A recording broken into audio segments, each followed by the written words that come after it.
Hello and welcome to First Up with Kane Cornes. Thanks to Sportsbet, I am Riley Beveridge. It's been a big round of footy, Kane. Let's get straight into it at the Adelaide Oval, where Port Adelaide recorded a really brave win against Melbourne, and it was Mitch Georgiades that stole the show with a career-high 7 goals.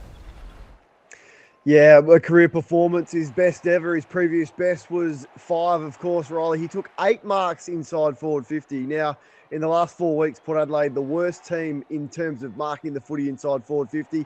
As a team, they averaged under 8 the last 4 weeks. He's taken 8 himself, but it was against good opponents. He just had speed. He was just all over. Stephen May, who has had a pretty interesting last couple of weeks, had some nice moments, May, intercepting the ball himself, but in the one-on-ones and on the lead, he was absolutely torched by Mitch Georgiades. I think he needs help, Georgiades. Like the positive is that his performance today, but with no Marshall, no Lukosius, I think it'll be too easy for teams to combat that, and they're so predictable. As I said, the most targeted player inside forward 50 in the league, but today it was just his day. Kicked 44 goals last year and has already kicked 32 this year, and he's firming to be in the All-Australian conversation. He kicked 7 goals 4 as well, Kane. It could have been a massive day for him if he had been accurate, especially early. But for Melbourne, it was the same old story for the D's going inside 50. At one stage at halftime, it looked like Asafa Radaglia was going to break the all-time record for intercept marks.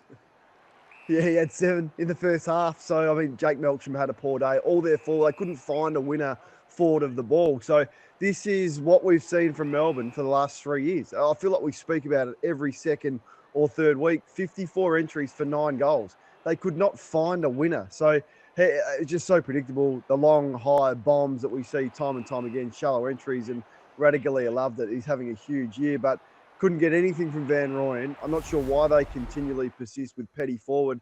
In the end, Simon Goodwin at halftime goes, well, Turner's been so good as an intercepting defender for us, but we're going to have to push him forward because they just couldn't find a winner. He kicked 1 goal, but is it personnel? Is it method?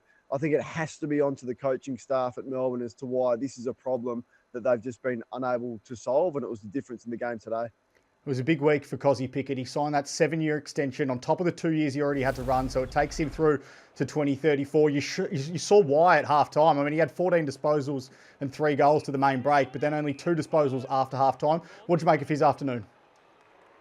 His first half was as good as we've seen. He's played some of the best individual performances we've seen this year. He's probably played like 3 out of the best 5 games of any individual this year, and he was on track.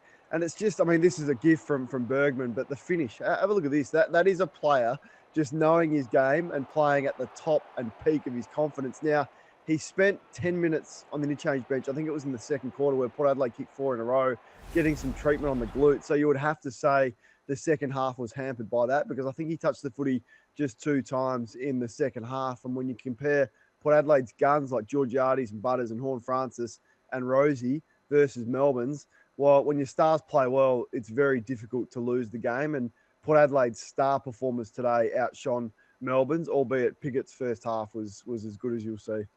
Where to now for Melbourne? I mean, 5-9, they got their season back on track. Well, it looked like it, and then 3 straight losses, and against teams like St Kilda and Port Adelaide, which on paper you'd think they'd go into them as favourites. I mean, what do they do now for the second half of the season? Because it looks like finals is beyond them.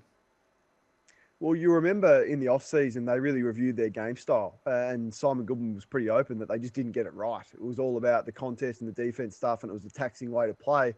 They just don't get anything easy. No, it's still very reliant on shutting the opposition ball movement down and then winning off contest and defence, and clearance. And they've sort of lost that weapon as well. But unless they can sort their ball movement out, and that is right on Simon Goodwin. And he's got to be able to address that. And probably in the second half of the year, there needs to be some significant consistency in that method, because I get sick of talking about the same thing with Melbourne, and Max Gawn must be sick of it as well. Like, there's only so much he can do, but unless they can score easier, then, you know, life's pretty tough as a Melbourne player.